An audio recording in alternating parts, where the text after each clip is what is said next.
Apocalipse, capítulo 13.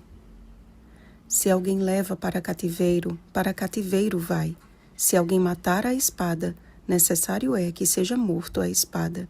Aqui está a perseverança e a fidelidade dos santos. Versículo 10. Ontem estudamos sobre o grande conflito que começou no céu e se estendeu para a terra, quando Satanás lançaria sua ira contra a igreja de Deus. O capítulo 13 apresenta os dois poderes que, aliados ao dragão, irão se unir com o objetivo de dizimar o povo de Deus da terra. Besta ou animal, em profecia, significa reino ou poder. Daniel capítulo 7, versículo 17. Portanto, a besta que emerge do mar e a besta que emerge da terra são dois poderes diferentes, mas que unidos se tornarão potencialmente perigosos, principalmente no desfecho da história deste mundo. Existe uma associação inconfundível entre este capítulo e Daniel capítulo 7. Ambos apresentam uma sequência de animais e destacam a figura de uma besta ou animal terrível e espantoso. Daniel capítulo 7, versículo 7. Esses animais, na sequência da profecia de Daniel, bem como na estátua do sonho do rei Nabucodonosor, representam respectivamente Babilônia, Pérsia, Grécia e Roma. Mas de todos estes impérios, o último, descrito como um animal medonho, deixaria registrado na história um reinado de medo e descaso para com a palavra de Deus. João, por sua vez, viu uma besta que saiu do mar, ou seja, uma besta que surgiria de povos, multidões, nações e línguas. Apocalipse capítulo 17, versículo 15. Observem que João apresentou um regresso histórico, uma ordem contrária dos animais citados por Daniel, corroborando com o fiel cumprimento da profecia referente aos reinos que já haviam passado. Fim do período da supremacia política dos impérios, Roma passou a reger as nações através do poder político e religioso do Papa. Considerado líder supremo, o pontífice tornou-se a figura mais importante do globo e sua palavra passou a ter vigor em todas as esferas da sociedade. Existem diversas semelhanças entre o chifre pequeno da profecia de Daniel e a besta que emerge do mar. Ambos, portanto, representam o mesmo poder, Roma papal. Vimos que este tempo de apogeu durou 42 meses, 1260 anos, tendo seu fim em 1798 com a prisão do Papa Pio VI. A profecia apresenta, porém, um período no futuro em que este poder recobraria suas forças, quando diz: essa ferida mortal foi curada, e toda a terra se maravilhou, seguindo a besta. Ou seja, Roma papal reassumirá o controle do poder civil e religioso e revelará ao mundo um discurso que atrairá multidões, aqueles cujos nomes não foram escritos no livro da vida do Cordeiro, que foi morto desde a fundação do mundo. Será que o cenário mundial atual já não revela indícios suficientes de que esta profecia já está se cumprindo?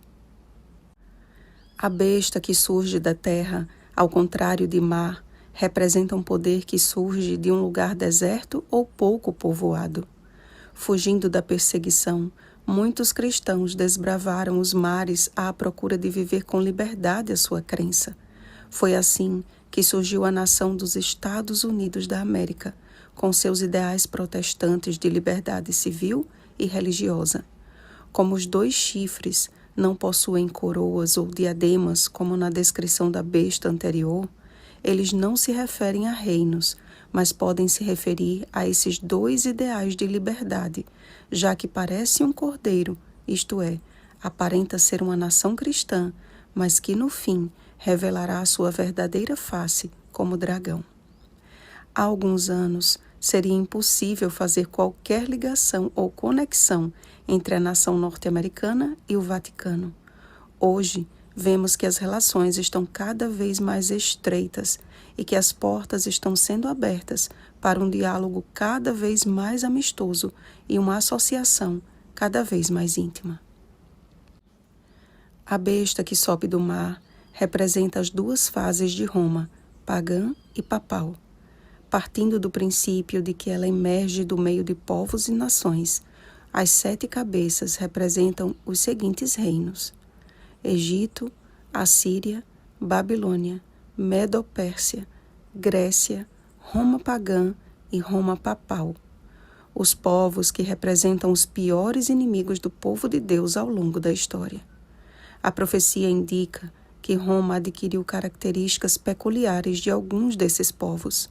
Da Grécia, leopardo, a semelhança no sistema religioso de culto a imagens e invocação de santos.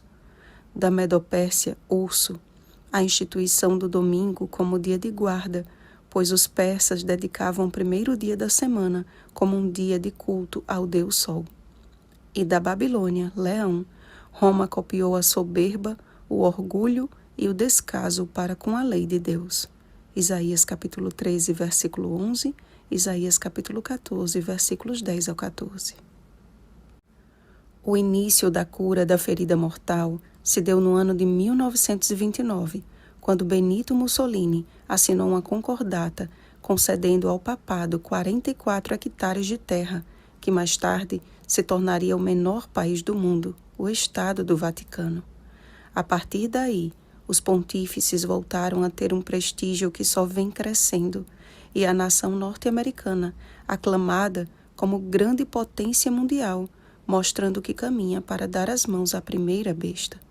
Logo, nos será tolhida a liberdade de crença, a liberdade econômica e até o direito fundamental de ir e vir, além do inevitável decreto de morte a todos os que se recusarem a adorar a besta e a imagem da besta.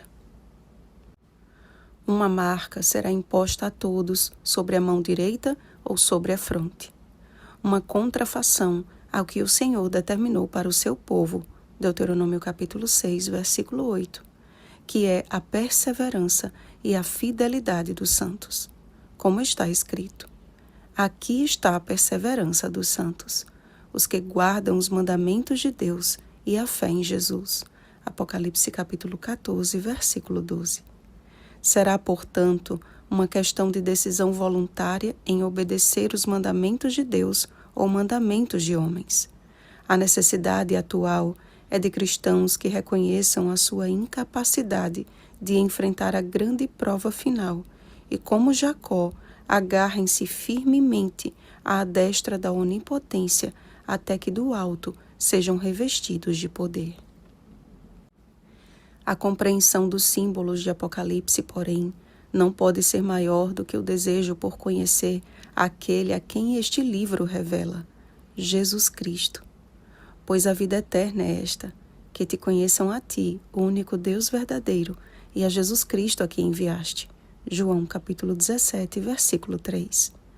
A grande controvérsia final é uma guerra entre verdadeiros adoradores e falsos adoradores, e o número da besta é a representação de uma falsa adoração. Enquanto o número 7 significa perfeição e aponta para o Criador, o número 6 é considerado o número de homem e na antiga Babilônia era usado para definir a hierarquia das divindades pagãs. Número 6 como sendo Deus menor, número 60, Deus maior, e o 600 representando todos os deuses.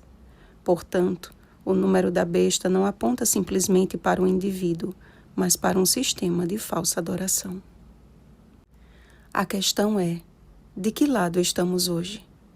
Logo, as restrições que serão impostas para que ninguém possa comprar ou vender serão tão reais quanto o foi na época da pandemia, por exemplo.